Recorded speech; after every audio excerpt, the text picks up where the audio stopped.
messieurs, bonsoir. Nous sommes mardi, 20h30. Frédéric Denré, journaliste, chargé d'animer ce débat, cette émission. Alors, comme vous le voyez, j'ai pris un très léger coup de soleil. Je vous expliquerai pourquoi après. Ça mine de rien, un lien avec le débat qui va nous occuper, agroécologie, agroforesterie, agriculture de conservation, quels effets sur le sol. On va voir ça avec nos trois intervenants.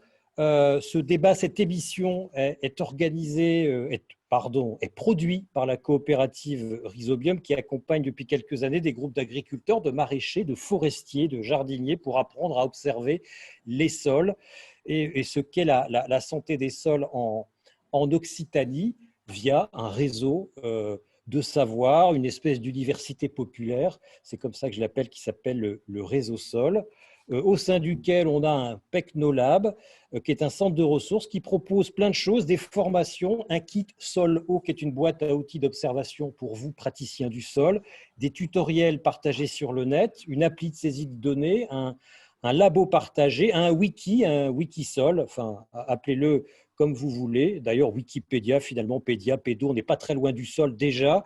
Aussi des masterclass de terrain. La première a eu lieu en décembre dernier et elle accueillait Marc-André Sellos, l'homme du sol au sein du Muséum national d'histoire naturelle de Paris. Et puis un rendez-vous par mois. Le rendez-vous du mois de juin a duré 20 minutes et on a parlé pédologie. Et le rendez-vous de ce mois-ci, avec 3 personnes, qui va durer 1 heure, donc sur les pratiques les moins agressives possibles des sols. C'est comme ça que je vais les résumer.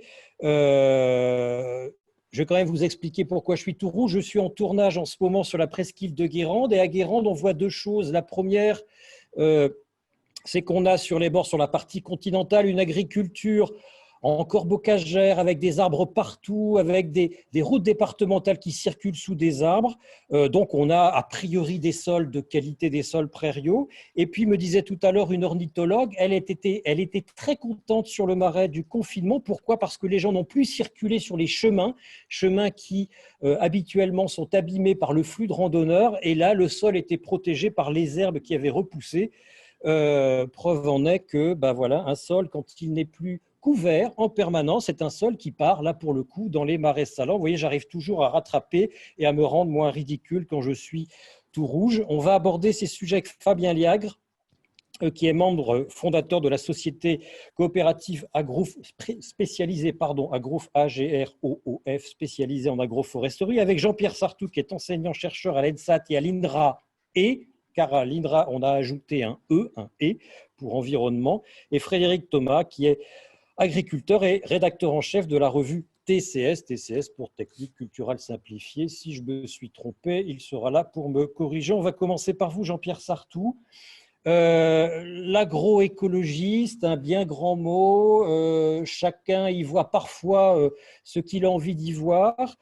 Comment on peut la définir, l'agroécologie et l'agriculture de conservation? Alors déjà, est-ce que l'agroécologie est une agriculture de conservation et inversement? Je commence peut-être par cette question, Monsieur Sartou. Très bien, merci. Bonjour ou bonsoir et bonjour à tous d'abord. L'agroécologie, c'est, en fait, pour la définir simplement et rapidement, c'est tout ce qui permet aux agriculteurs de faire des économies, Oui. en recourant aux services délivrés par les processus naturels. Ces processus pouvant se dérouler dans le sol ou au-dessus du sol. Alors ça, c'est la dimension la plus courte, la plus stricte, c'est la dimension biotechnique. On peut ajouter à cette dimension biotechnique tout l'environnement socio-économique qu'il faut mettre en place pour permettre justement que ces services écosystémiques viennent aider l'agriculteur dans son travail. Voilà. En fait, il y a beaucoup de choses qui constituent l'agroécologie. J'ai tendance maintenant à présenter l'agroécologie comme étant un contenant qui renferme plusieurs contenus. Et dans ces contenus, il y a effectivement l'agroforesterie, l'agriculture de conservation, etc. D'accord. Alors, Donc il y a un contexte, il ne faut jamais oublier le contexte socio-économique dans lequel s'inscrit le geste de l'agriculteur, sinon ça reviendra à lui donner une leçon qu'il n'a pas à recevoir. Souvent, oui. L'agriculture de conservation est donc un élément de l'agroécologie. Comment vous la définissez vous-même? C'est une agriculture, je vais être très, très faussement naïf, c'est une agriculture qui ne touche pas au sol, c'est ça? Du tout? Alors, ne pas toucher au sol, c'est difficile parce que si effectivement on ne touchait pas du tout au sol, eh bien on laisserait les herbes s'installer, puis les broussailles et puis une forêt On ne cultiverait plus rien.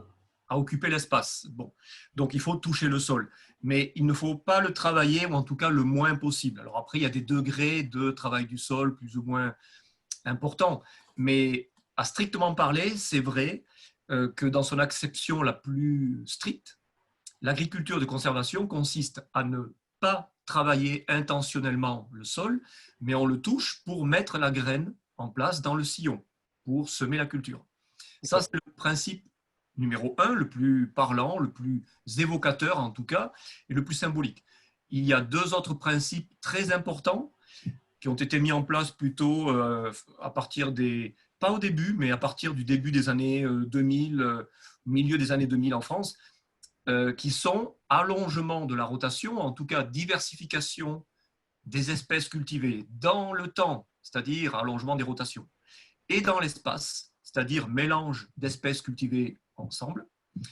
C'est le deuxième principe. Et puis le troisième principe, qui découle en fait des deux premiers, c'est d'avoir un sol couvert le plus souvent possible et le plus longtemps possible dans une année, et même tout au long d'une rotation, par des plantes maîtrisées que l'on veut voir en place, soit des plantes des cultures de vente, soit des cultures intermédiaires.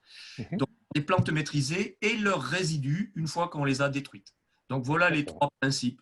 Mais j'en profite pour dire qu'il ne faut pas se précipiter sur l'application du principe numéro 1. On va y venir. Du sol. On va y venir. On y viendra après. Voilà, donc ça n'est pas que ne plus labourer, voilà. Il y a aussi les rotations longues et il y a aussi le principe de couverture. Mais ce que vous dites là semble contre-intuitif. Depuis toujours, depuis le néolithique, l'homme laboure. Et on a l'impression que voilà, pour cultiver, il faut labourer. Là, vous nous dites, il faut plus ou moins labourer et que, on comprend intuitivement à ce que vous dites, que finalement, ce serait la même chose et que ce serait sans doute mieux.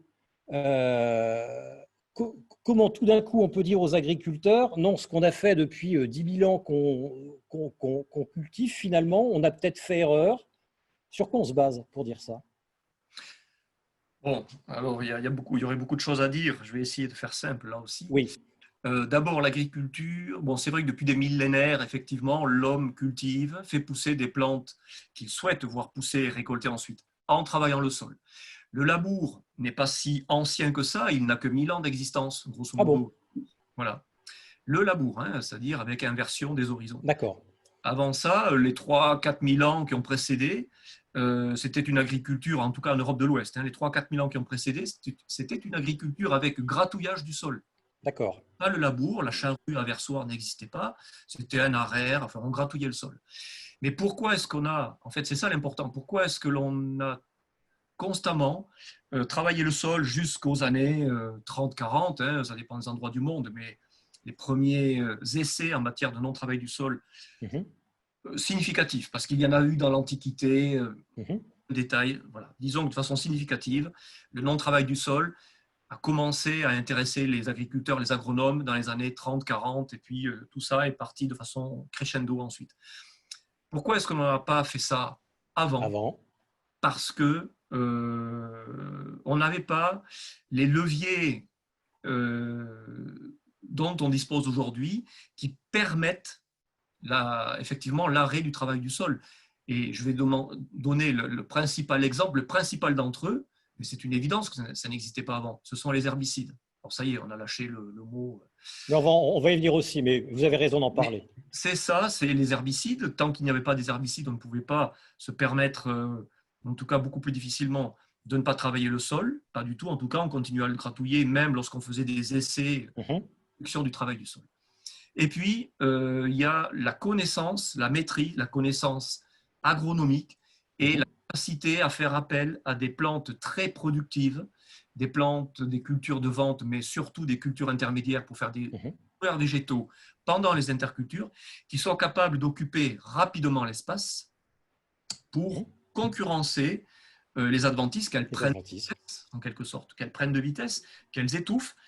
Ensuite, on vient détruire ce couvert végétal mécaniquement et ou chimiquement. Parfois, c'est le gel aussi en hiver qui s'en charge. Et puis, on vient semer dans ce couvert. Donc voilà, c'est tout un ensemble de choses qui expliquent qu'auparavant, les agriculteurs, les agronomes, d'avant l'apparition de cette agriculture de conservation, ne pouvaient pas. Et puis, j'oubliais le machinisme. Alors justement, je vous disais que dans l'Antiquité, des essais relativement rudimentaires qui existent, mais on a des traces, des fresques, des peintures, je ne sais plus exactement dans quelle civilisation, peut-être chez les Égyptiens, je ne sais plus honnêtement, qui montrent des semoirs, le principe en tout cas d'un élément semeur unique de semi-direct. Alors, mais n'empêche que pour cultiver sur des surfaces significatives, il fallait mettre au point des semoirs. Et cette technologie semoir pour faire du semi-direct, elle est récente, n'existait pas auparavant, quoi. D'accord. Alors, on comprend bien l'importance des plantes, les plantes intercalaires qui vont faire de l'ombre aux adventices, les plantes intercalaires qui vont faire des racines, qui vont faire un peu le même boulot que la charrue. Je grossis un peu le trait pour travailler le sol. Donc, l'importance dans la conservation des sols, ou la première étape peut-être, c'est bien la couverture. Il faut que les sols soient couverts tout le temps. C'est la première chose à faire. Je dis ça pour nos amis agriculteurs et agricultrices qui nous écoutent. C'est la première chose à faire plutôt que de se précipiter vers sa charrue et de ne plus l'utiliser. Oui, absolument. D'accord. Absolument. C'est très important d'occuper le sol le plus longtemps possible au cours d'une rotation et de, si possible, laisser les résidus au sol pour se décomposer parce qu'ils vont se transformer en humus, ils vont venir enrichir le stock du sol en humus. Et on se rend compte aujourd'hui que très souvent, lorsque un sol n'est pas prêt, bien on court de façon quasi certaine à l'échec. Pour rendre un sol justement prêt au fait de ne plus être travaillé ou en tout cas d'être beaucoup moins travaillé.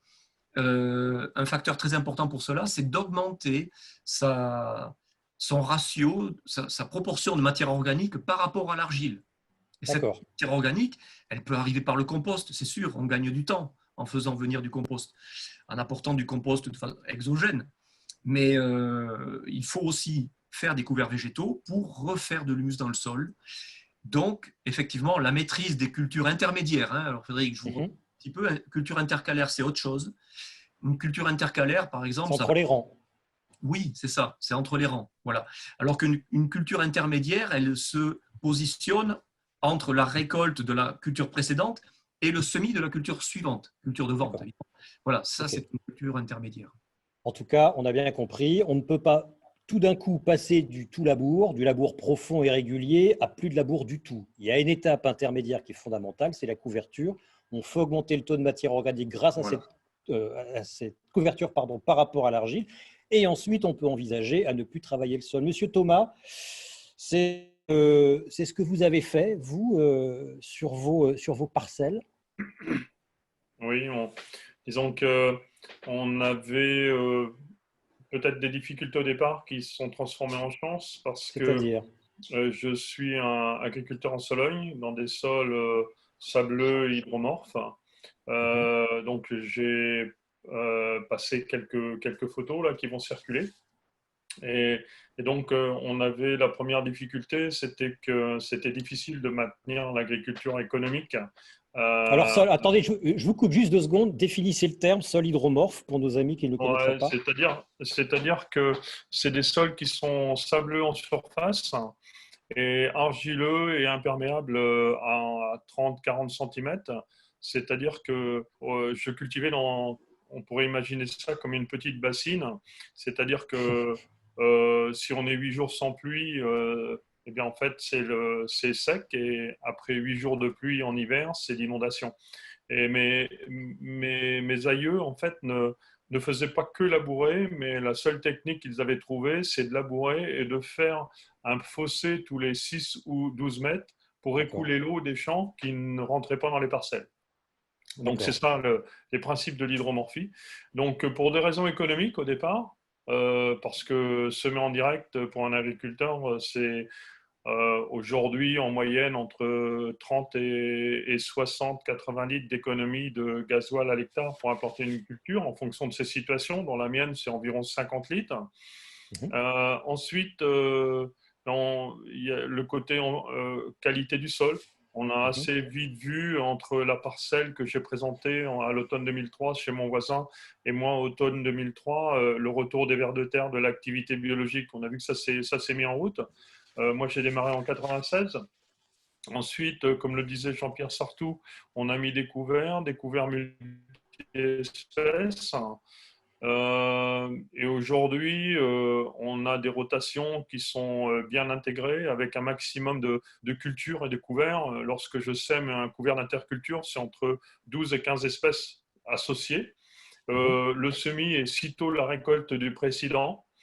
On a également développé des systèmes de culture successives, c'est-à-dire que, par exemple, je sème là je viens de récolter de l'orge, j'ai semé un sarrasin, colza, trèfle, c'est-à-dire que j'ai semé 3 plantes suite à mon orge. Et donc, si tout va bien, je vais récolter un sarrasin, c'est-à-dire une deuxième récolte à l'automne. Donc, je vais passer 2 fois la moissonneuse-batteuse dans mon champ. Sous le sarrasin, j'ai le colza qui va émerger pendant l'automne et pendant l'hiver. Si je récolte le colza, et c'est souvent le cas au mois de juillet prochain, donc ce sera ma deuxième récolte. Et le trèfle, qui aura été hébergé tout le temps, ressortira parce qu'il aura la lumière et permettra de faire un petit peu la jointure de l'interculture jusqu'au blé suivant que je viendrai semer dans le trèfle. Donc aujourd'hui, on aime bien dire qu'on essaye d'aller du vert dans le vert. En fait, les champs, en plus d'être couverts, on cherche à faire un maximum de photosynthèse. C'est-à-dire que en permanence, on a des feuilles vertes qui captent de l'énergie, qui font de la matière organique, qui envoient des exudats racinaires, qui envoient du carbone liquide dans le sol et qui nourrissent l'activité biologique. Ça a capté le maximum de soleil par le maximum de surface, c'est la logique même, c'est le fondement même de la permaculture, non? Ça ressemble un peu à ça. D'accord. Comment vous choisissez cette collection, comment vous la composez, cette collection d'espèces, de variétés entre vos cultures? Ben, il y a plusieurs éléments. Le premier dépend de la saison. Donc, il y a déjà des plantes qui sont plus type d'été, il y a des plantes qui sont plus automne et hiver. Donc, en ce moment, on va avoir une base tournesol, une base sorgho, une base moa, graminée estivale. Ensuite, il y a des plantes qui vont qui vont pouvoir se compléter. On a des plantes qui vont servir de tuteurs, d'autres de boucheurs. Et puis, on met une certaine dose de légumineuses qui vont, au moment où le sol sera limité en azote disponible, c'est les légumineuses qui vont pouvoir prendre le dessus tout en rajoutant de l'azote par la fixation qu'elles vont pouvoir faire grâce aux bactéries qui sont associées aux racines. Et est-ce que vous choisissez aussi des plantes intermédiaires pour la longueur de leurs racines, pour qu'elles travaillent à la place de la charrue finalement? Exactement. Oui. En fait, la présentation que je fais souvent des couverts végétaux, j'ai une phrase que j'aime bien utiliser, c'est que en fait, je remplace la ferraille ou l'acier par des racines. Je remplace le gasoil par la photosynthèse. Je remplace aussi une partie de l'ammonitrate ou de l'urée par des nodosités. Et puis, je remplace aussi une partie des phytos par de la diversité que je mets dans mes couverts. Et Voilà. par les moutons qui viennent vous désherber sans effort. Alors voilà, ça c'est une des dernières astuces que l'on a mis dans le système parce que en fait, aujourd'hui on s'aperçoit qu'on arrive à produire derrière une céréale dans mon secteur entre 3 et 8 tonnes de matière sèche de qualité commence à être disponible à partir du 20 août et puis après qui va emmener ça dans l'hiver, alors qu'une prairie naturelle dans mon secteur on fait entre 2 à 4 tonnes de matière sèche au maximum. Donc déjà, dans mes intercultures de céréales, je produis plus de matière sèche qu'une prairie naturelle. D'accord. Et au départ, tout ça, ça n'aurait jamais dû avoir lieu parce que personne en Sologne ne pouvait imaginer ne plus labourer du tout. Et au départ, c'était parce que vous cassiez trop de fer, vous consommiez trop de gasoil, c'était pour une raison économique. Et vous en êtes arrivé aujourd'hui au même rendement que vos confrères, que vos collègues agriculteurs qui, eux, continuent les pratiques, on va dire, traditionnelles. Ouais, on a complètement dépassé Le les, rendement. les rendements. Aujourd'hui, en fait, et vous voyez une photo là derrière avec mes maïs en ce moment, ils sont non irrigués, dans En des Sologne, sables non irrigué. non irrigués, dans des sables qui ont une réserve de 35 à 40 mm, c'est-à-dire suffisamment d'eau pour faire vivre un maïs 8 jours. Aujourd'hui, j'ai plutôt 200 à 250 mm de réserve dans mes sols, grâce à la matière organique, grâce à la profondeur des sols. Et en fait, j'ai assez d'eau pour faire vivre un maïs 1 mois et demi, ce qui m'apporte énormément de résilience. Je peux attendre l'orage. Et en ce moment, je suis en train d'attendre l'orage. Monsieur Sartou, quelle est votre analyse? Est-ce que Frédéric Thomas a coché toutes les cases comme il faut dans la chronologie qu'il fallait pour faire de la conservation des sols? Le chercheur que vous êtes, comment voit-il le praticien qu'est Frédéric Thomas? Alors, j'ai intérêt à répondre oui, parce que personne ne me Non! répondait non. Non, mais Frédéric Thomas est tellement connu, voilà, c'est quand même lui enfin, il fait partie des pionniers qui ont installé ce système agriculture de conservation en France. Donc oui, effectivement, il a coché toutes les cases. Je n'ai rien à rajouter.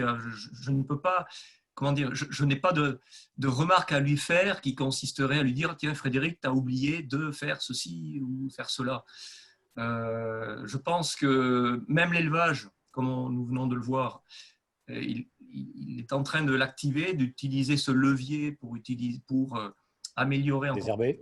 l'état de ses sols, pour l'aider dans la destruction des couverts. Et puis, c'est vrai que ça fait un atelier supplémentaire, donc ça fait des revenus supplémentaires. Donc, oui, il a coché toutes les cases. Et encore, Frédéric n'a pas parlé de la biodiversité, parce que… On l'imagine très élevé à voir les photos et à l'entendre, effectivement. Oui. Régulièrement, enfin, à plusieurs reprises, Frédéric me disait observer des nichés d'alouettes, de cailles, enfin, plusieurs types d'oiseaux dans ses parcelles, de lièvres, etc. Donc, honnêtement, c'est une agriculture qui offre beaucoup d'avantages. Et justement, comme Frédéric disait tout à l'heure, je remplace l'urée, les fertilisants azotés par des nodosités, les légumineuses, la ferraille par des racines, etc., etc.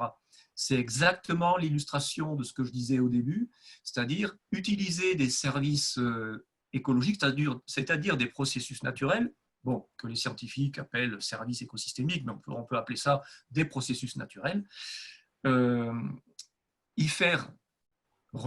avoir recours pour remplacer ce qui jusqu'alors étaient des intrants industriels, c'est-à-dire de l'énergie, du gasoil, de la machine, enfin des machines, de l'outillage, des intrants chimiques, etc. C'est exactement ça. Ça ne se fait pas du jour au lendemain, ça nécessite énormément de savoir. Et ce savoir, ça aussi c'est important de le dire, sur le terrain, il est comment dire, créé par cette approche empirique des agriculteurs. Pour moi, c'est un type de recherche et aujourd'hui, beaucoup de chercheurs scientifiques sont d'accord pour reconnaître aussi l'intérêt de cette recherche empirique réalisée par les agriculteurs. Et justement, cette recherche empirique et tout ce savoir très pratique qui est en train de s'accumuler intéresse de plus en plus les chercheurs. Parce que ça nous permet de comprendre ce qui se passe. Parfois, quand il y a une boîte noire, les agriculteurs savent qu'en faisant comme ceci, on a tel résultat. Les chercheurs aiment bien regarder dans la boîte noire comment ça marche, de façon à comprendre le système et à améliorer éventuellement la généricité de ce système et pouvoir le répliquer ailleurs, en l'adaptant si besoin, du moins qu'on a compris les mécanismes. Donc les agriculteurs vous donnent une petite lampe pour éclairer un peu la boîte noire et voir ce qui s'y trouve. Une grande lampe. Oui. une lampe puissante. Vous avez parlé de la réplicabilité. Alors justement, je pose la question à Frédéric Thomas. Votre expérience, enfin c'est pas une expérience, ce que vous avez fait à l'air, idéal. Mais est-ce que cet idéal, il est lié à des circonstances exceptionnelles? Est-ce qu'il est vraiment réplicable et à quelles conditions? Est-ce que vous, Monsieur Sartour en a parlé, ça a l'air long quand même.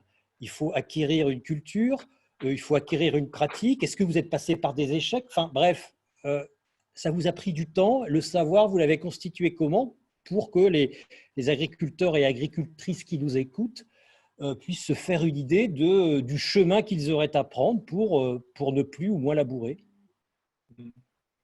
Monsieur Bon, Thomas. effectivement, ça a pris du temps. Il faut, il faut être honnête, on est passé par des échecs, mais quelque part, j'avais Quels encore une fois échecs, de par la chance exemple? parce que, Quels avec échecs, même en Monsieur Thomas? agriculture, c'est-à-dire une culture qui se retrouve détruite par des limaces ou un envahissement d'adventices, le couvert ne fonctionne pas vraiment comme on le souhaiterait, un rendement qui est inférieur parce qu'on a mal géré la fertilité. Euh, donc il arrivait plein de choses. Mais de toute façon, faut bien qu'on soit honnête, en agriculture conventionnelle, il arrive aussi plein de choses. C'est quand même une science qui est un petit peu complexe, l'agriculture. Et, et Enfin, déjà, la vôtre en particulier, parce que c'est une science récente, c'est une science en non, partie empirique, euh, non? non, parce que à partir, c'est parce qu'on fait quelque chose de nouveau qu'on a l'impression que c'est compliqué. Mais à partir Mhm. du moment où, moi je le fais depuis 25 ans, c'est pas aujourd'hui, c'est pas compliqué. C'était compliqué de le faire parce que c'était nouveau. C'est comme si aujourd'hui vous n'aviez jamais touché un ordinateur, jamais touché une souris de votre main et de votre vie, et j'ouvre un ordinateur et on fait une conférence alors que vous n'imaginiez pas ça. Une fois qu'on a acquis un peu les réflexes, le savoir-faire, aujourd'hui c'est transférable. D'accord. Parce qu'on a une somme de connaissances, on a, comme le disait Jean-Pierre Sartoux, la mécanisation qui a évolué, la science nous a apporté des éclairages.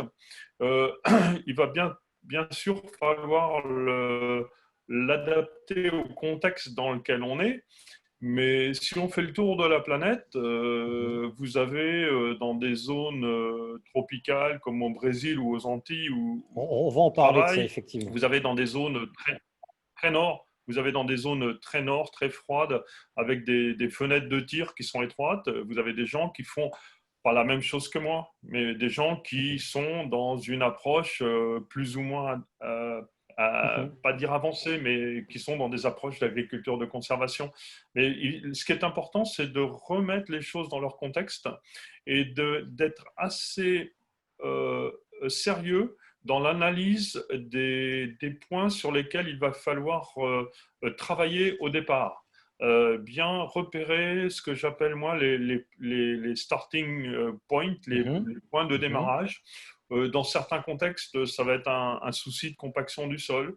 Mhm. Dans un autre, ça va être un enherbement important. Dans un troisième, ça va être un manque de fertilité. Dans un quatrième, ça va être peut-être la gestion de l'eau, plutôt en situation sèche ou en situation humide. Mhm. Donc, il va D'accord. falloir être concentré sur les points importants. Et comme le disait Jean-Pierre Sartoux, progresser en réglant ces questions-là, tout en acceptant, et ça c'est peut-être une des grandes Mhm. difficultés de compréhension par rapport à l'agriculture conventionnelle, c'est qu'on est dans une dynamique d'évolution et on ne règle pas les problèmes en un an, on ne règle pas Voilà. en 2 ans. Si on veut redresser un sol, par exemple, ça va nous prendre 4, 5 ans. D'accord, mais vous n'avez pas fait ça tout seul. Vous avez tâtonné, vous vous êtes renseigné, le savoir, vous l'avez construit de vous-même, vous êtes appuyé sur la recherche. Rapidement, comment vous avez construit pratiquement vos itinéraires? Le savoir théorique existe, vous n'avez eu qu'à prendre sur l'étagère ou vous avez fait ça Ouais, non, je dirais au départ, quelques déclics, des rencontres, euh, beaucoup d'utopie, Oui, et puis pas mal de convictions. oui. Euh, Aujourd'hui, on a quand même, et les réseaux d'agriculteurs ont Mhm, développé un certain savoir-faire. Quand vous imaginez aujourd'hui, on est en train d'en parler à travers ce webinaire, alors mhm. que personne en a vraiment fait la promotion. Ce sont les agriculteurs eux-mêmes qui ont réussi à installer l'agriculture de conservation sur le territoire français. On n'a jamais subventionné non plus l'agriculture de conservation. C'est le bon sens des paysans avec les difficultés. Internet nous a beaucoup aidé aussi parce qu'on a pu échanger. Aujourd'hui, on fait partie de groupes WhatsApp où il y a plein de petites astuces qui sont échangées. Donc, voilà, ça bouillonne. Mais je pense que c'est aujourd'hui, notre savoir-faire est facilement transférable à une grande quantité d'agriculteurs. Alors justement, vous parlez d'Internet, ça bouillonne un petit peu. J'ai Benoît Rochereau je vous lis sa question. Je souhaite commencer ce système sur une surface raisonnable. On me dit que je n'y arriverai pas avec les limaces. Il y a un problème avec les limaces. La conservation des sols favorise les limaces. Alors, je laisse Jean-Pierre répondre en premier. Alors Jean-Pierre, réponse courte. Vas-y. Allez-y Frédéric, et ensuite je passerai la parole à Fabien. Là, j'aurai une autre question ensuite pour vous, monsieur Thomas. Allez-y. Ouais. Donc les limaces peuvent être disons une problématique au départ. Alors je dis souvent que c'est un ennuyeur précoce qui signale qu'on est en train de se diriger vers un retour de la biodiversité dans les parcelles, puisque c'est un herbivore ou un détritivore. Dès qu'on va laisser des résidus en surface, c'est qu'on a des conditions assez favorables. Alors les conditions sont multiples, c'est des conditions de sol, des conditions de climat, ça peut être aussi des conditions de rotation, de niveau de carbone des résidus, etc. On peut voir exploser la population de limaces, mais généralement, avec un petit peu de temps derrière, avec également une réorganisation un petit peu de la rotation et quelques astuces. J'ajouterais les moutons, par exemple. Les moutons réduisent… Ça ne mange pas les limaces. Non, mais réduisent le C/N de mes résidus. Et le rapport carbone sur azote. Ouais, et donc rendent les limaces moins virulentes. Ils piétinent aussi mon champ, en détruisent quelques-unes. Et on a fait des mesures, on a un impact négatif sur les limaces à partir du moment où on consomme les couverts. Je ne veux pas dire par ça que j'ai résolu mon problème limace grâce aux moutons, mais c'est en appuyant, il faut avoir vraiment une approche systémique, c'est en appuyant sur tous les points qu'on se retrouve dans une zone de confort. Et en fait, je voudrais dire à la personne qui pose la question, j'ai croisé énormément de ce type de négation-là. On n'y arrivera pas parce qu'il y a des limaces, on n'y arrivera pas parce que le sol va se compacter, on n'y arrivera pas parce qu'il n'y aura que des mauvaises herbes, on n'y arrivera pas parce que ceci, parce que cela. Oui, j'ai passé presque ma vie à croiser des gens qui m'ont dit « tu n'y arriveras pas ». Et puis finalement, on y arrive. Deuxième question, je vous demande une réponse courte. C'est Sophie Raous qui vous la pose de la FES. Qu'est-ce que vous faites de comment vous valorisez vos produits? Je suppose que c'est toute la biomasse que vous produisez en intercalaire et en intermédiaire. Tout ne sert pas pour fabriquer de la matière organique dans le sol. Comment vous valorisez vos produits? Une partie est consommée par des brebis et des vaches. Et puis le reste, c'est laissé au sol pour nourrir les vers de terre et l'ensemble de l'activité biologique. D'accord. Alors, il y a la question du glyphosate qui va arriver. Je dis à ceux et à celles qui la posent sur Internet. J'y viendrai à la fin. Je voudrais laisser la parole à Fabien Liagre. J'allais vous demander, et l'arbre dans tout ça? On voit qu'en conservation des sols, finalement, tout va bien. Y a-t-il vraiment besoin de planter des arbres et des haies? Finalement, on a déjà tout. On n'a même plus besoin de carabes contre les limaces, il suffit d'avoir des boutons, j'exagère un peu. Fabien Liagre, quel est l'apport de l'agroforesterie dans l'agroécologie? Est-ce que l'agroforesterie peut dialoguer avec la conservation des sols et d'abord peut-être la définir, l'agroforesterie? Alors, voilà, je vais vous partager un peu quelques photos également. Donc, effectivement, de l'agroforesterie, c'est dans le système, on va réinsérer des arbres. Donc, on peut les mettre autour des parcelles ou à l'intérieur des parcelles, donc, comme ce que vous avez à l'écran. Donc, là, on a des alignements d'arbres à l'intérieur, donc avec des espacements entre les lignes ça va dépendre un petit peu. Ça va s'appeler de 12 mètres jusqu'à 50 mètres, voire 90 mètres, selon le type de matériel qu'on va utiliser en fait, dans les parcelles. Et l'idée, c'est d'essayer d'aller un peu plus loin, effectivement, dans les interactions, en fait, entre les arbres et la culture. C'est une forme d'agriculture de conservation, quelque part, où on rajoute un étage aérien, mais aussi souterrain, où on va explorer non pas sur le premier mètre ou premier mètre 50 du sol, mais on va aller jusqu'à 3, 4, 5 mètres de profondeur. Donc, l'agroforesterie, ça va permettre de produire des nouveaux produits autour de l'arbre. Donc, ce n'est pas simplement que faire du bois, hein, c'est aussi de faire des feuilles pour du fourrage pour les animaux en été. C'est aussi d'améliorer le produit qu'on va cultiver entre les arbres. Par exemple, on a du blé avec des meilleurs taux de protéines. Et puis après, on va travailler sur les services. Alors, quand on dit les services rendus, c'est par exemple le microclimat par rapport au changement climatique, des choses comme ça. Donc, on va essayer de limiter au maximum les problèmes d'échaudage, par exemple, qu'on peut avoir au printemps quand il y a des problèmes de canicule. On peut travailler sur les problèmes de qualité de l'eau et le sol, bien entendu, parce que ça, c'est ce qui nous rejoint un peu aujourd'hui.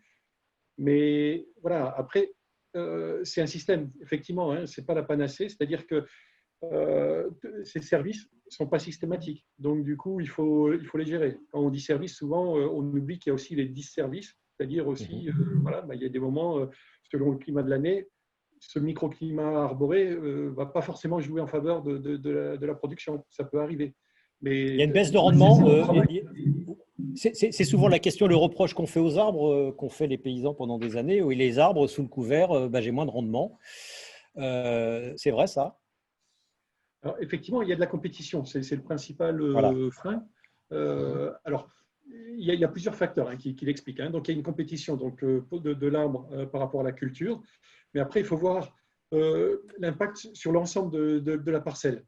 Par exemple, là, en ce moment, on travaille beaucoup sur la haie qu'on essaye de redécouvrir, notamment grâce un peu à tous ces outils en agriculture de précision, où on arrive à dresser des cartes de rendement hein, sur nos parcelles. Et on se rend compte que sur des parcelles de 15-20 hectares, effectivement, on a un effet de concurrence sur les 10-20 premiers mètres, hein, quand même. que ce soit sur le maïs, le blé ou autre. Mais par contre, on voit qu'on a des effets de surrendement à partir de 4 fois la hauteur des arbres adultes environ. C'est une moyenne qu'on retrouve. Et c'est assez flagrant. Et cet effet positif, on peut l'avoir jusqu'à 200, 250, 300 mètres. Voilà. Par exemple, ça, c'est des effets qui ne sont pas très connus et qui participent en fait à la production globale, quoi. Alors, bon, je prends l'exemple, mais après, au niveau des systèmes comme vous avez à l'écran, il y a aussi d'autres aspects positifs. Donc, vous dites qu'on peut avoir, on ressent l'effet bénéfique des arbres jusqu'à 230 mètres, 260 mètres, 300 mètres. Ça veut dire qu'une parcelle idéale, je vais vous poser une question très bête, c'est 600 mètres. Alors, ça fait partie des sujets. Effectivement, c'est quoi la parcelle unitaire qu'il faudrait pour avoir les meilleurs rendements? Alors, en fait, c'est pas simple hein, de répondre comme ça, parce que ça va dépendre du type de sol, ça va dépendre de son orientation, de la topographie, de son exposition au vent. Une parcelle qui va être en vallée du Rhône n'est pas du tout la même qu'en Île-de-France ou dans le Nord-Pas-de-Calais, quoi, hein. Donc, ça peut être 10 hectares, comme ça peut être 15, 30 hectares, quoi, hein. Après, nous, donc ça, c'est dans un dispositif bocager. Là, nous, on essaye donc, en plus donc, de remettre des arbres à l'intérieur des parcelles pour essayer d'optimiser en fait, la production de biomasse à l'hectare. Et peut-être juste un élément important, c'est qu'effectivement, quand les agriculteurs notent des baisses de rendement, il faut aussi savoir que depuis 50 ans, ou même 60, 70 ans, la recherche, c'est quand même axé sur des systèmes de culture pure. Toute la sélection génétique, par exemple, hein, le blé a été sélectionné pour être adapté pour une situation de pleine lumière et pas du tout en conditions agroforestières. Et on a commencé à faire des premiers essais, notamment avec l'INRAE à côté de Montpellier, où ils ont testé plusieurs variétés de blé, hein, 35 variétés de blé en conditions agroforestières.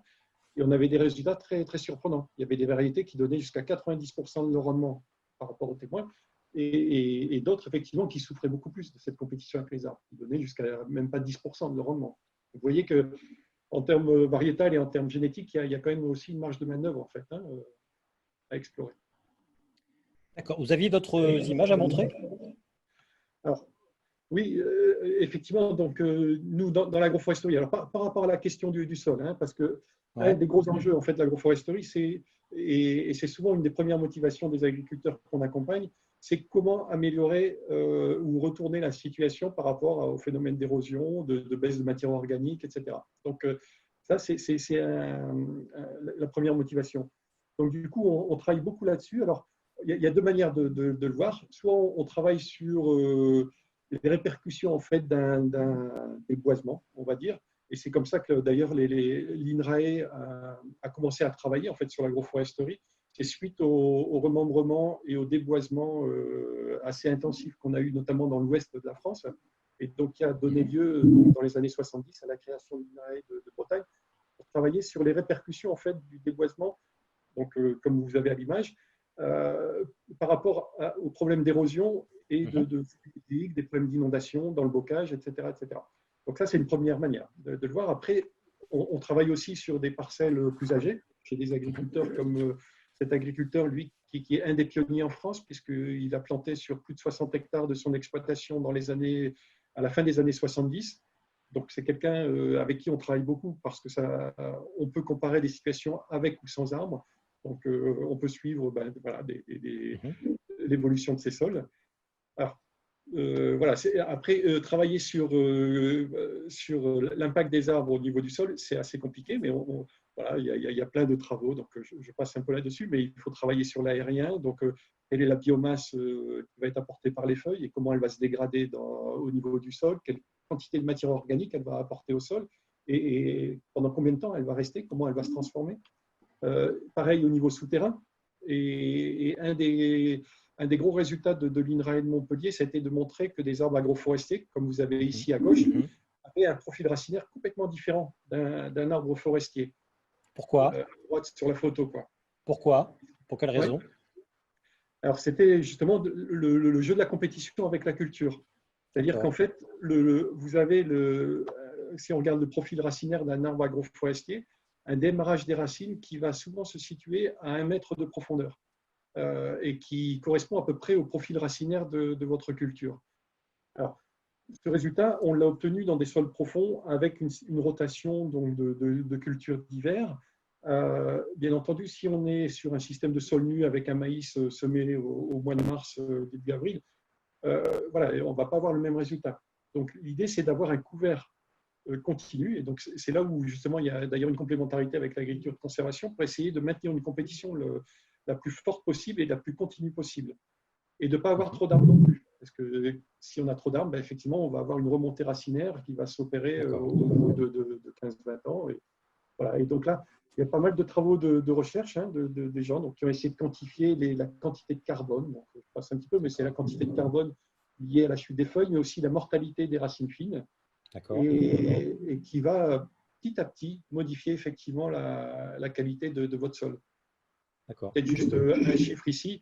Dans une parcelle, au bout de 25 ans, on avait sur la partie de la culture intercalaire entre les arbres, on a eu au bout de 25 ans quasiment 50% de matière organique en plus par rapport aux témoins agricoles sans arbres. Voilà. Donc après, comment mobiliser cette matière organique, ça c'est là où justement il y a aussi cette complémentarité avec l'agriculture de conservation, etc. D'accord. Je vais vous demander d'accélérer un peu, Fabien Liac, sur le reste de vos diapos, s'il vous plaît. On peut s'arrêter là. Là, je parlais de carbone. Nous, après, dans ces systèmes-là, on aborde aussi les aspects azote, c'est-à-dire qu'on pourrait tout à fait rajouter donc, des légumineuses, arbres, comme les aulnes, comme les robiniers, et qui, par exemple, un peuplement de robinier adulte va apporter entre 100 et 300 unités d'azote dans votre sol. Alors, il y a des choses à contrôler, comme par exemple le drageonnement du robinier. Mais cette quantité d'azote, elle peut être intéressante à exploiter justement au niveau culturel. Et c'est d'ailleurs un des fondements de l'agroforesterie tropicale, c'est les associations avec des légumineuses. Frédéric Thomas, sur vos photos, on ne voit pas beaucoup d'arbres. Vous n'avez pas planté d'arbres, de haies, ce n'est pas nécessaire. Comment vous voyez l'arbre, vous, dans vos itinéraires? Je le vois un petit peu différemment de Fabien parce que je viens d'un milieu où on a déjà énormément d'arbres. Dans mon village, il y a 5000 hectares il y a 500 hectares de cultivés, dont 200 hectares qui sont en céréales. Donc, il y a déjà une grosse dominance forêt, haies et arbres. C'est vrai que l'arbre, souvent, peut m'ennuyer. Pourquoi il vous ennuie? Pourquoi il vous Ouais, ennuie? Il fait baisser vos rendements? Il oui. vous ennuie mécaniquement pour le passage de vos engins? Qu'est-ce qui vous gêne? Tout, c'est de l'entretien, ça peut m'ennuyer au niveau du rendement des cultures, surtout sur les cultures estivales. Euh, et en, en fait, de mettre des arbres dans mes parcelles, au milieu de mes parcelles, j'ai pas encore fait cette démarche-là. Mais je vais vous surprendre et je vais surprendre Fabien, c'est que on est quand même influencé par tout ce qui se dit et donc j'ai eu la possibilité de visiter les parcelles agroforestières de Montpellier, de voir un peu ce qui était possible de faire. Et aujourd'hui, on a en fait redéveloppé l'utilisation, une valorisation des haies et des bandes limitrophes des haies pour faire du pâturage des moutons. Alors, si vous voulez bien repasser la dernière diapo que j'avais mis dans le diaporama, où on voit les maïs et on voit la bande enherbée.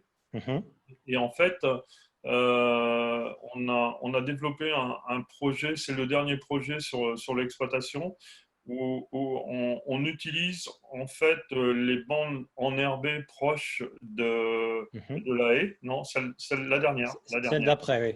Non, hein. Celle d'après. On a La un numéro projet, 4, voilà. on a un projet faune sauvage biodiversité avec l'OFB. Et donc, il me demandait de faire des bandes enherbées de 3 mètres, voire 6 mètres le long de la haie. La haie, je suis dos à la haie quand j'ai pris la photo. Et en fait, je leur ai mis 10 mètres 50 de bandes enherbées. En fait, ce n'est pas de la bande enherbée, c'est des couverts multi-espèces. La photo a été prise il y a 8 jours. Et je leur ai mis cette largeur-là parce que ça me permet de valoriser une zone que je ne pouvais pas valoriser en maïs, mais la valoriser avec l'élevage. Et donc, les moutons sont en train de pâturer cette zone-là. Alors là, le stagiaire est en train de mesurer les papillons et les insectes qu'on arrive à développer dans cette zone-là, ensuite à les pâturer. Et en même temps, on profite de la haie et de l'allée qu'il y a au milieu pour abriter les moutons pendant la période, disons, un petit peu dure et éviter qu'ils attrapent des coups de soleil. Enfin, vous voyez ce que je veux dire. Donc on leur donne en ce moment à nos brebis une alimentation de qualité, tout en développant la biodiversité, tout en leur offrant la possibilité de s'abriter sous les arbres. Et en fait, ils se sont mis à consommer le lierre, les ronces, à m'ouvrir un petit peu la haie, et qui va donner un espace privilégié pour les faisans et les perdrix, parce qu'en fait, on va retrouver encore plus d'insectes et de diversité. Et donc, ça va me permettre à la fois de réinjecter des insectes, de valoriser une zone qui était non productive sur la ferme, et me donner goût à l'agroforesterie. Alors, on ne vous entend plus. Frédéric Thomas, le son est coupé, là, on ne vous entend plus du tout. En tout cas, si je peux compléter, effectivement, l'arbre fourager, c'est vraiment quelque chose qui intéresse de plus en plus en fait les éleveurs, parce qu'on a, dans le cadre d'un projet, on a fait en fait l'analyse d'une 50aine d'espèces d'arbres et arbustes, et on a des valeurs fourragères, notamment en été. Vous voyez là en ce moment, dans pas mal de régions françaises, les prairies sont quand même à l'arrêt, elles sont sèches ou elles vont pas tarder en tout cas. Et on a des valeurs alimentaires au niveau des feuilles d'arbres, notamment le frêne, le mûrier ou l'aulne, le sol, et qui ont des valeurs souvent supérieures en fait à celles d'une prairie. Et donc, vous voulez dire que une manière de gérer en fait. Vous voulez dire, Fabien Liagre, pardon, que l'arbre paysan, l'arbre fourrager corrige de lui-même le problème principal qu'il crée auprès des agriculteurs ou des éleveurs, c'est-à-dire la chute de rendement sur les prairies, par exemple. Alors, sur une prairie, on va jouer effectivement à 3 niveaux. Il y a cette production fourragère feuille qu'on peut optimiser, rationaliser. Il y a l'effet ombrage que Frédéric disait. Et en fait, par exemple, pour un troupeau de 50 vaches laitières, quand il y a une canicule, c'est quasiment 2000 litres par mois qu'ils vont perdre, selon l'intensité de la canicule. Alors qu'en système agroforestier, justement, sous les arbres, on va gagner quasiment 4-5 degrés de moins. Pendant les températures de la journée. Et le troisième élément, c'est aussi la production herbacée. C'est-à-dire qu'en fait, une prairie sous les arbres, à condition de ne pas mettre trop d'arbres, hein, toujours la même question de la compétition entre l'arbre et la culture, en fait, on va avoir une production prairiale d'été qui va être de qualité printanière en termes de matière sèche, de matière azotée totale. Et donc, une herbe très digeste et très nourrissante, en fait. Hein. À un moment, justement, où pareil, l'herbe fait plutôt défaut, quoi, au mois d'août. Donc, qu'est-ce que vous voulez dire que finalement, ce problème de chute de rendement n'en est pas tout à fait un? En élevage, quand on combine à la fois la production arbre et la production herbacée, on est sur des productions supérieures à un système de prairie pure. Maintenant, ça ne veut pas dire qu'il faut mettre que de l'agroforesterie dans une parcelle d'élevage. L'idée, c'est de faire des mosaïques d'aménagement, justement par rapport à la probabilité du climat, hein, parce que si vous avez une année pluvieuse, ça sera quand même important de garder des prairies sans arbres. D'accord. Pour rester un petit peu sur la question économique qui est quand même fondamentale, Monsieur Thomas, est-ce que, encore une fois dans ce tableau idéal, est-ce qu'il y a quand même un surcoût lié au couvert, à leur gestion, à leur valorisation? Est-ce qu'il y a un surcoût à la mise en place de l'agriculture de conservation? Au moins dans les premières années. Frédéric Thomas ne m'entend plus.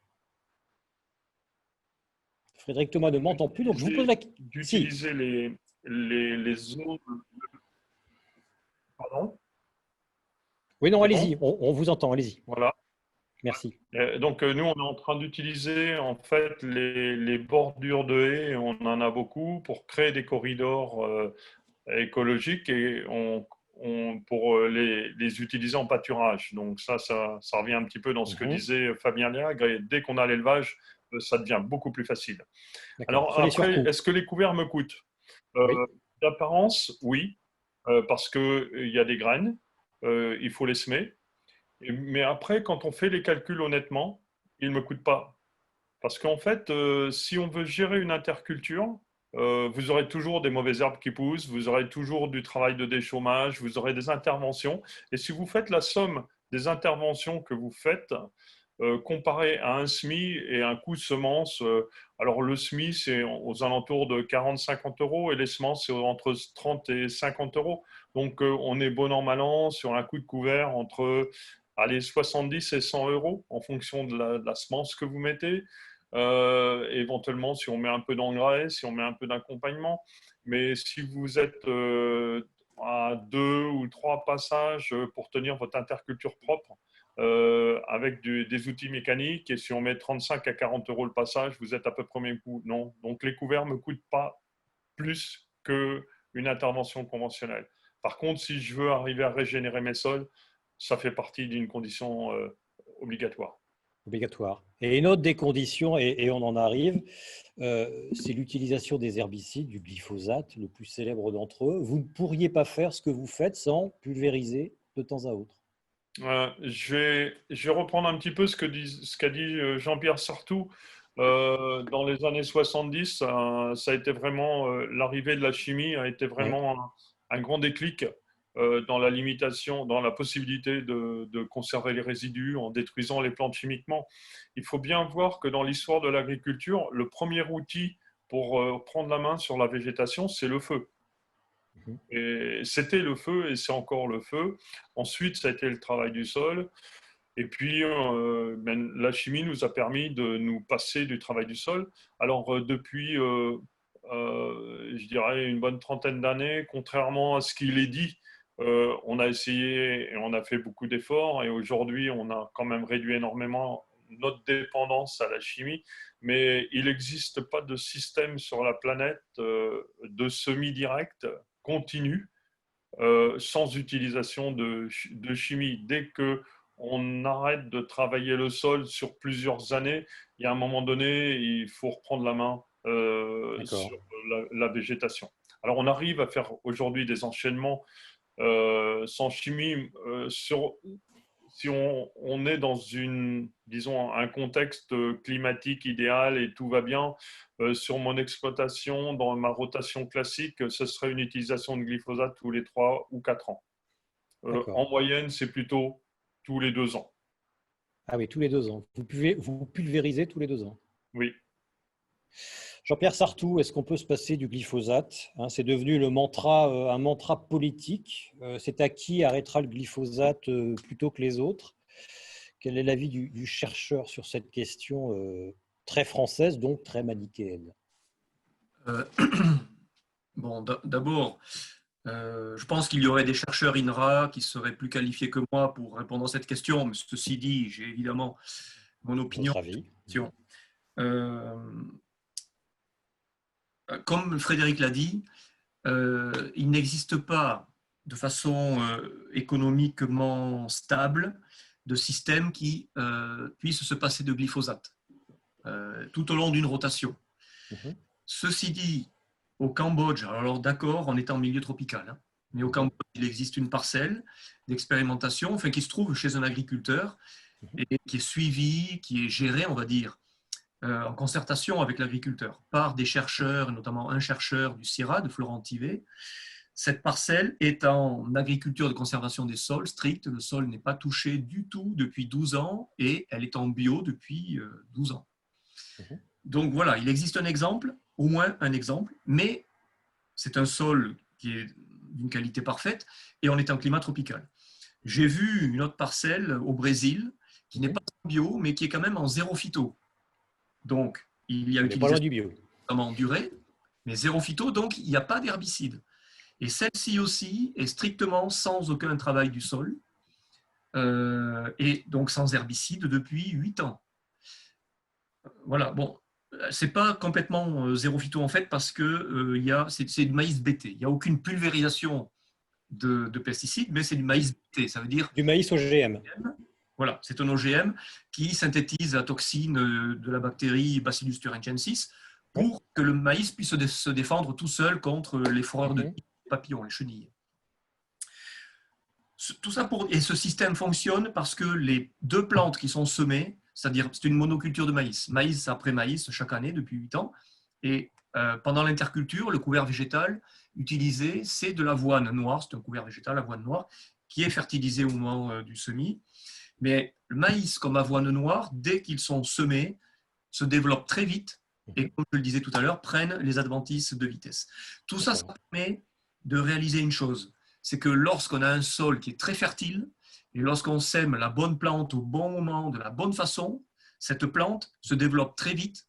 Et donc, même s'il ne s'agit pas pour tous les agriculteurs de parvenir en ACS, à se passer d'herbicides, on voit que les couverts végétaux, c'est un moyen extraordinaire pour limiter cette présence d'adventices. Et ça, c'est aujourd'hui évident. Et ce que disait Frédéric tout à l'heure, utilisation du glyphosate tous les 2 ans, ben c'est une superbe démonstration. Donc, lorsque le système est bien pratiqué, il faut du temps pour ça, il faut que le sol arrive à un niveau de fertilité suffisant, il faut bien maîtriser le système.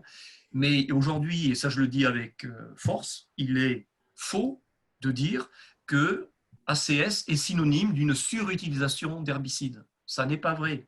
Ça n'est pas vrai. C'est un petit peu vrai lorsqu'on prend tous les systèmes ACS aujourd'hui en France, qui ne sont pas tous de très bonne qualité, parce que c'est un système qui démarre. On en est encore dans une phase de mise au point de cette agriculture-là, et surtout, il y a beaucoup d'agriculteurs qui se lancent, et donc, lorsqu'on prend l'ensemble de ces agriculteurs, on constate une petite surutilisation d'herbicides, on est d'accord, mais il faut regarder plus loin que ça. Il faut voir les systèmes installés, ce qu'ils permettent de faire des économies d'herbicides. D'accord. Et les fameux thés de compost oxygénés? Alors, moi, je n'ai pas trop d'avis là-dessus parce que je n'ai pas vu d'application scientifique.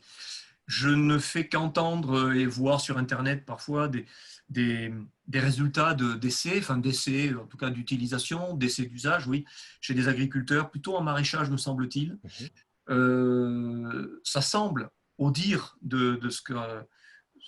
des agriculteurs qui font ces essais, ça semble intéressant. Ça semble intéressant, mais je ne peux pas dire comment ça fonctionne. Voilà. Au Brésil aussi, j'ai vu des agriculteurs qui se mettent à utiliser en plus ces préparations-là à base de compost, donc thé de compost, mais aussi à base de macération de plantes, à base également de micro-organismes, des bactéries, des champignons. Il y a même des agriculteurs qui installent des unités de fermentation, de production en masse donc mètres cubes de solutions contenant ces bactéries et champignons utiles, et puis ils les épandent ensuite, parfois par avion d'ailleurs. Enfin, et ça remplace complètement les fongicides. Voilà. Toutes ces préparations-là, on en est, non pas les microbiologiques, maîtrisées à base de trichoderma ou bacillus, etc., des bactéries, des champignons maîtrisés, on sait que ça marche. En France, je pense que les agriculteurs gagneraient, mais réellement, à s'y intéresser, parce que ce que j'ai vu au Brésil, c'est étonnant, mais ça va venir, c'est en train de se mettre en place. Pour ce qui est des préparations à base de plantes et de compost, je pense que c'est intéressant, mais je ne peux pas en dire plus parce que voilà, je n'ai pas fait de recherche bibliographique non plus dessus. Je ne sais pas trop ce que la recherche a produit comme vérification de l'efficacité de ces traitements, mais honnêtement, je pense que c'est intéressant et ça vaut le coup de poursuivre, et ça vaut le coup, là encore, que la recherche scientifique s'y mette après que les agriculteurs sur les terrains aient commencé à utiliser ces préparations et à dire que ça semblait apporter des résultats intéressants. Et peut-être Frédéric Thomas a-t-il essayé ces thés de compost, ces infusions de plantes. Rapidement, Frédéric Thomas, on arrive à la fin de cette émission. Vous avez testé ces solutions? Je suis un peu comme Jean-Pierre Sartou. Je regarde, mais pour moi, ce n'est pas encore un de mes facteurs limitants aujourd'hui. C'est quelque chose qui peut être très, très chronophage à l'échelle d'un agriculteur, faire des fermentations et dans le Tarn, on fait du vin. On voit bien que c'est, même quand on est dans un milieu bien maîtrisé, avec un produit maîtrisé, c'est pas si simple que ça. Donc, j'ai d'autres facteurs plus importants à aller chercher, entre autres rééquilibrer ma fertilité. J'amène pas mal de soufre dans ma ligne de semis, doper mes cultures au démarrage. Et il ne faut jamais oublier que l'activité biologique, et vous aviez Marc-André Sellos comme intervenant, n'est que la courroie de transmission de la fertilité.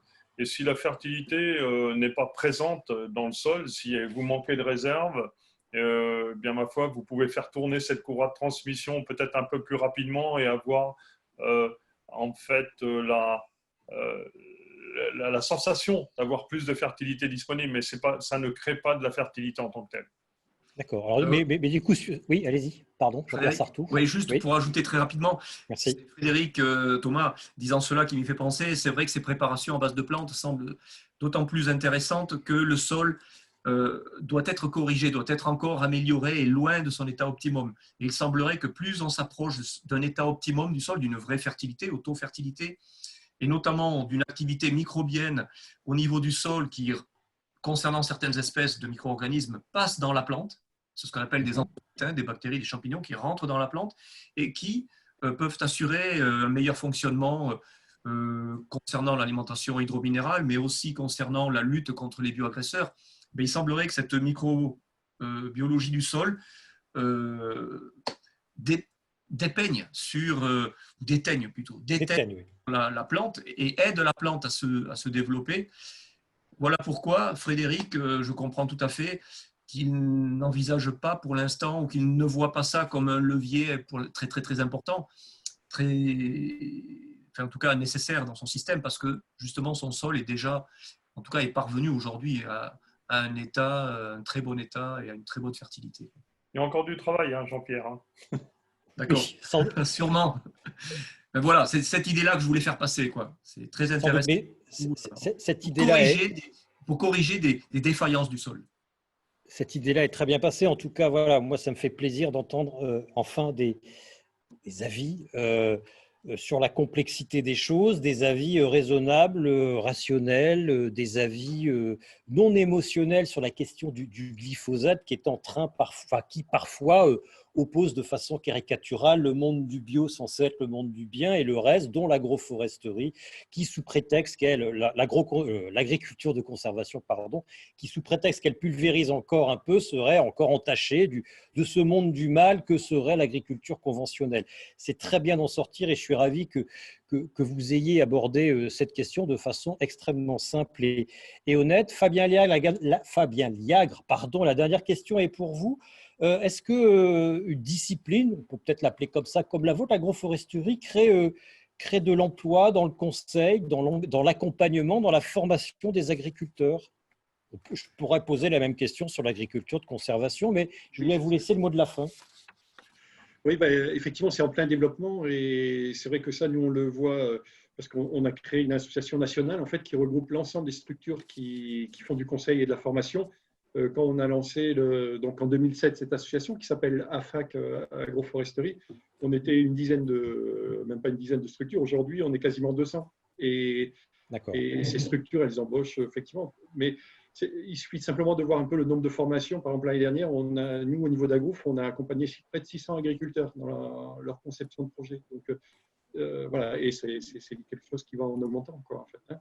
Donc, oui, effectivement, comme on est sur différents enjeux, que ce soit la qualité de l'eau, changement climatique, diversité des productions, etc. Enfin, voilà, je veux dire, c'est des systèmes qui répondent à plein d'objectifs et qui sont forcément en plein développement, quoi, en fait. Hein. Merci à vous trois. On aurait pu aborder l'histoire de l'agriculture de conservation, de la conservation des sols. Hein. Tout ça, c'est lié au raisin de la colère dans les années 30. Hein. Souvenez-vous de ces images en noir et blanc de ces 3,5 millions d'Américains et de Canadiens chassés de leurs terres parce que leurs terres n'existaient plus, réduites en poussière dans le Middle West américain et canadien parce qu'on avait par trop labouré des sols qu'auparavant les Indiens des plaines ne labouraient pas. Ils se contentaient de biner et en tout cas, ont eu le mérite de créer deux chefs-d'œuvre, hein, Les raisins de la colère et The Ghost of Tom Joad, un album magnifique de Bruce Springsteen. Voilà, j'ai réussi à coller Bruce Springsteen dans cette émission. Vous m'en voyez ravi. En tout cas, vous avez réussi à montrer que ces disciplines ne sont pas de nouvelles chapelles de l'agriculture vers laquelle il faut tous aller. Voilà, entre le conventionnel et le bio, il y a bien d'autres choses. Qui n'oublie pas la partie la plus fondamentale de l'agriculture qu'on oublie, c'est le sol. Hein. La bouffe, ça vient de l'agriculture et l'agriculture, c'est un sol travaillé ou caressé ou à l'oreille duquel murmure le paysan qui n'a donc pas forcément besoin de passer par le fer, par la charrue pour le faire s'exprimer le sol, des racines convenablement conduites et gérées peuvent aboutir, des racines et des feuilles peuvent convenablement amener le sol à finalement au même travail et à nous rendre les mêmes choses. Merci à vous trois. Cette émission sera disponible en replay sur Pecnolab TV dans quelques jours et sur la page Facebook de Rhizobium, auquel évidemment je vous invite à vous abonner. Et puis je vous invite également à proposer des sujets sur le site de Rhizobium ou à l'adresse pecnolab@eiwa.fr. Le prochain sujet, ce sera le 15 septembre 2020 à 20h30. Normalement, je n'aurai plus de coups de soleil, je ne serai plus tout rouge. J'aurai recouvré le teint de ma peau qui est nettement plus blanc que ça, étant donné que je suis ch'ti. Le prochain sujet, le carbone du sol.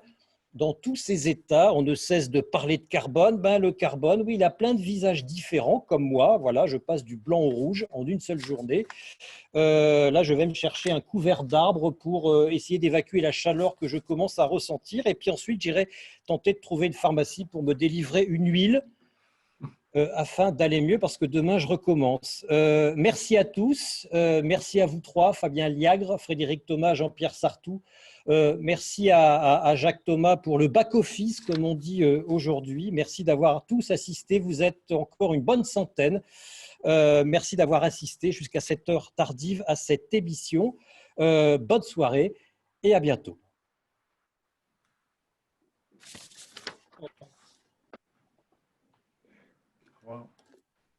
Vous pouvez éteindre cet ordinateur, votre ordinateur, et retrouver une vie normale. À bientôt au mois de septembre et bonnes vacances. Et utilisez une crème solaire. Hein.